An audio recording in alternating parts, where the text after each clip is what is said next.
मग दोन पैकी एक गोष्ट देवेंद्र फडणवीसांनी केली पाहिजे। एक तर पुरावे तुम्ही दिलेत, त्या पुराव्यामध्ये तथ्य आणि सत्य असेल तर केसचा निकाल लागेपर्यंत अजित पवारांना मंत्रिपदावरून काढलं पाहिजे। आणि जर का पुरावे खोटे असतील तर जाहीर अजित पवारांची त्यांनी माफी मागितली पाहिजे। दोन पैकी एक काहीतरी करा, दुतोंडी गांडुळासारखं वळवळ करू नका सत्तेसाठी। वाटेल ते बोलायचं, वाटेल ते करायचं। जी जी कामं म्हणजे माझा पक्ष तर चोरण्याचा प्रयत्न केलाच। अरे पक्ष चोराल, चिन्ह चोराल, माझी माणसं कशी चोराल?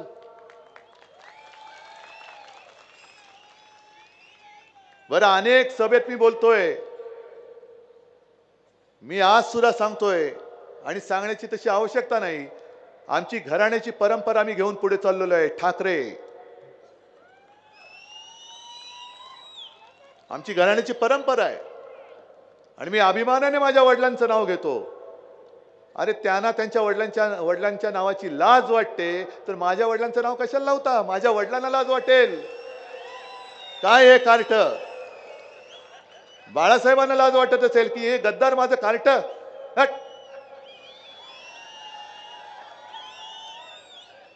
पण पक्ष चोरायचा, चिन्ह चोरायचं, वडील चोरायचे, कामं पण चोरायची।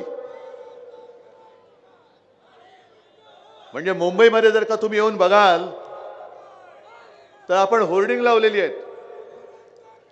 जशी ही यांनी होर्डिंग लावलेत तशी आपण होर्डिंग लावलेत आणि त्या होर्डिंग वरती आपण केलेली कामं लावलेली आहेत। हल्लीच्या दिवसात मुंबईत किती लोक येऊन गेले तुमच्यापैकी? आलेत कोणी? आलेत का? नसाल तर मुद्दा म्हणून या। मुंबई तुमची आहे, हक्काची आहे, मराठी माणसाची मुंबई आहे, हक्काने या। त्या मुंबईमध्ये जो सागरी महामार्ग केलाय तो आपल्या शिवसेनेने केलेला आहे। शाळांची सुधारणा जशी इकडे केली तशी मुंबईत पण केलेली आहे। पण जी जी कामं आपण केली, हे मेवा भाऊ सांगतात ही कामं आम्ही केली, आमच्या कामाचं श्रेय शिवसेना घेते। म्हटलं नाही हो, आम्ही छोटी छोटी कामं केली। आम्ही कुठे म्हणतोय कैलास पर्वत आम्ही केला? कैलास पर्वत मोदीजींनी केला। आता इकडे संभाजीनगरमध्ये वर्षाला 44 दिवस पाणी येतं, पण मोदीजींनी स्वर्गातून गंगा आणली, त्याचं श्रेय आम्ही नाही घेतलं। घेतलं कधी? मी बोललोय? कारण मोदीजींनी स्वर्गातून गंगा आणली, बाजूला हे कमंडलू घेऊन उभे होते देवेंद्र फडणवीस। मग त्या कमंडलूतलं पाणी थोडं इकडे का नाही शिंपडलं?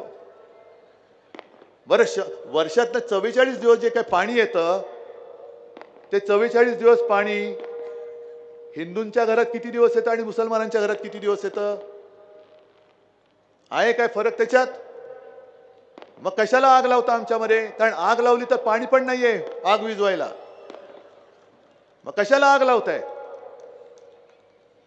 पण प्रत्येक ठिकाणी जसं त्यांनी मला सांगितलं होतं आणि त्या विकासाच्या कामाचा आढावा अंबरसनी घेतलेला आहे, तसंच मी एक आव्हान देवेंद्र फडणवीसांना दिलेलं आहे।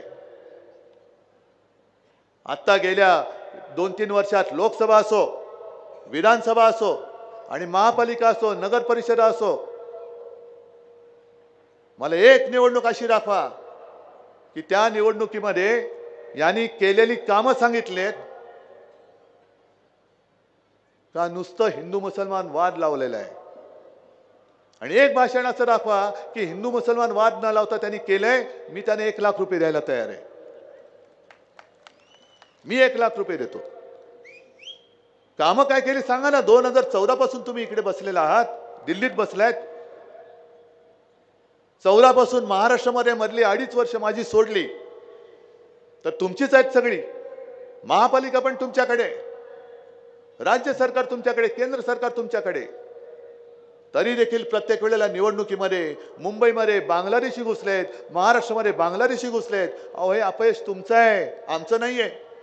अमित शहांचं अपयश आहे, कारण तुम्हाला सीमा सुरक्षित ठेवता येत नाहीयेत म्हणून बांगलादेशी घुसलेत। आणि मग नुसती भीती दाखवायची। मग 10 वर्षामध्ये किती बांगलादेशी तुम्ही बाहेर काढले? आहे ना सरकार तुमच्याकडे। नशामुक्त संभाजीनगर बोलताय, त्या साताऱ्यामध्ये एका नशेच्या ड्रग्ज फॅक्टरीवरती धाड टाकली, ती फॅक्टरी कोणाची होती जाहीर का नाही करत? ज्याचा उल्लेख आपल्या सुषमाताईंनी केलेला आहे, पत्रकार परिषद घेऊन ते भांडाफोड केले. कसे करणार तुम्ही नशामुक्त? जर तुमच्या मनस्थातली जर काही गुन्हेगार बसले असतील आणि केवळ सत्तेसाठी तुम्हाला त्यांच्यावरती पांघरून